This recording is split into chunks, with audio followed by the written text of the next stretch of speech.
السلام علیکم ورحمۃ اللہ وبرکاتہ نحمده ونصلی علی رسولہ الکریم اما بعد۔ آج کا سبق سن لیجئے۔ آج کے سبق کی سرخی ہے نیک لوگوں سے دوستی کیجئے، پارٹ نمبر 80۔ یہ قصہ حضرت یعقوب علیہ السلام کا بیان کر رہا ہوں۔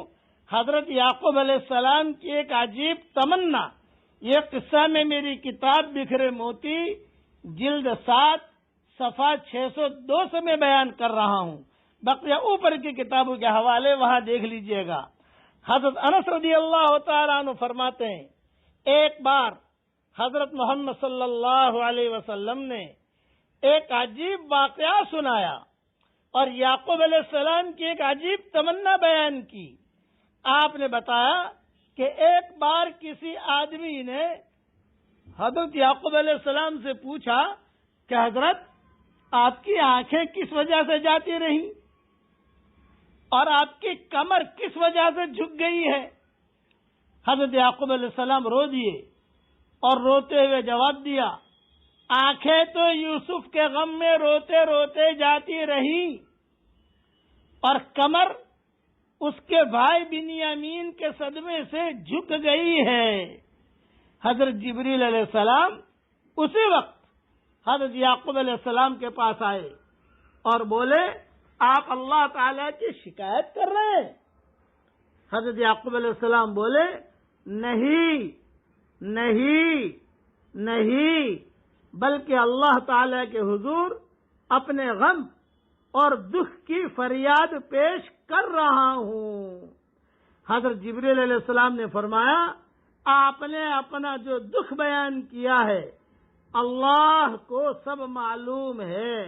دیکھو، نیک لوگوں کی دوستی کیا فائدہ دیتی ہے۔ وہ نیک تھا آدمی جس نے یعقوب علیہ السلام سے سوال کیا تو یعقوب علیہ السلام جواب دے رہے ہیں۔ نیک آدمیوں کی دوستی ہمیشہ فائدہ پہنچائے گی۔ نیک لوگوں سے دوستی کیجیے۔ یہ عورتیں نیک عورتوں سے دوستی کریں، آپائیں ملیں گی آپ کو، نیک ہے کہ نہیں وہ دیکھو آپ۔ آپاؤں کی تو کمی ہے ہی نہیں۔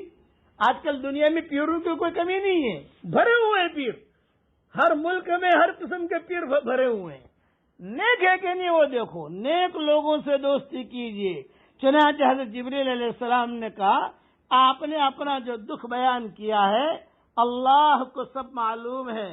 پھر حضرت جبریل علیہ السلام چلے گئے اور یعقوب علیہ السلام اپنے کمرے میں داخل ہوئے اور کہنے لگے، رونے لگے، صدمے میں پڑھ کر دعا مانگنے لگے اور اپنی تمنا اللہ کے سامنے پیش کرنے لگے اور کہا، ہے میرے پیارے اللہ، کیا تجھے ایک بوڑھے آدمی پر رحم نہیں آتا؟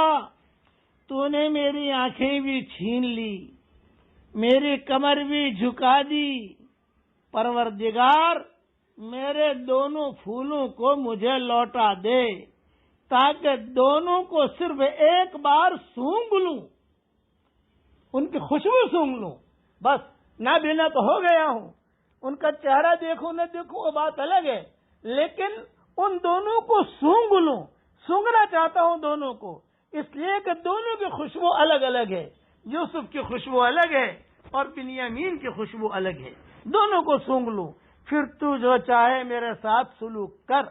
حضرت جبریل علیہ السلام پھر تشریف لائے اور بولے، اے یعقوب، اللہ تعالیٰ تمہیں سلام کہتا ہے۔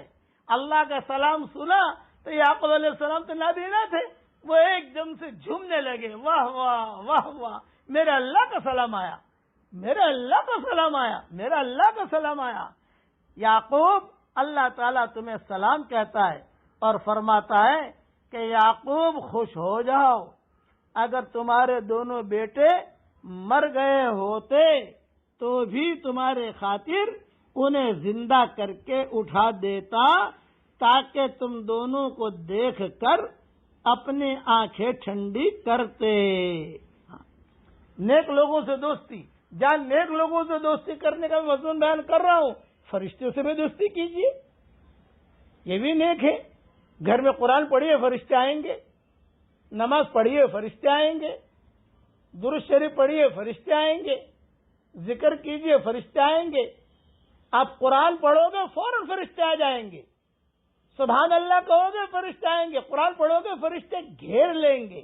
یہ ہم جب قرآن پڑھیں گے تو اللہ ہمارا قرآن سنتا ہے۔ بتاؤ، نیک لوگوں سے دوستی کرو گے تو فائدہ ہی فائدہ ہے، اس لیے نیک لوگوں سے دوستی کیجئے۔ یہ مضمون انشاءاللہ میں 100 عدد پر جا کر ختم کروں گا، ویسے تو اور بھی الحمدللہ بیان کر سکتے ہیں، لیکن اس کے بعد پھر دوسرا مضمون شروع کروں گا۔ اس لیے نیک لوگوں سے دوستی، نیک لوگوں کا پڑوس، نیک لوگوں سے ملاقات یہ ہمیشہ فائدہ پہنچاتی ہے۔ حضرت عبداللہ ابن مبارک رحمۃ اللہ علیہ نیک تھے، تو کتابوں میں لکھا ہے ان کے قریب میں جو مکانات تھے وہ بہت قیمتی گنے جاتے تھے۔ یہود جو ہے وہ مکانات خریدتے تھے، تو پوچھتے تھے بھی آپ کیوں خرید رہے ہو؟ تمہارا مذہب یہودی ہے، یہ مسلمان ہے۔ بولے ہم جانتے ہیں ہمارا مذہب، ہم یہودی ہیں، یہ مسلمان ہیں، لیکن یہ نیک ہے، اس لیے نیکی کا پڑوس ہمارے لیے مفید ہوتا ہے۔ نیک آدمی کا پڑوس میں رہو گے تو اللہ کے عذاب سے بھی حفاظت ہوگی۔ اب کہاں مکان خریدنے جاؤ گے؟ کم سے کم یہ واٹس ایپ کا سبق ہے، اسے دھیان سے سن لو، یہ بھی نیک لوگوں سے دوستی میں آ جاتا ہے۔ کچھ نہ کچھ صبح اللہ رسول کے بات کان میں پڑ جاتی ہے، درس قرآن بھی سنا کرو۔ جس سے اللہ محبت کرتا ہے قرآن پڑھنے کی توفیق دیتا ہے، جس سے اللہ محبت نہیں کرتا قرآن پڑھنے کی توفیق اسے نہیں ملتی۔ اس لیے یہ دیکھ لو کہ اللہ کے یہاں محبوب ہے کہ نہیں ہے۔ یہ میری نصیحت یاد رکھنا، نیک لوگوں سے دوستی کیجئے، اللہ تعالی ہم سب کو عمل کرنے کی توفیق عطا فرمائے۔ آمین۔ وآخر دعوانا ان الحمد للہ رب العالمین۔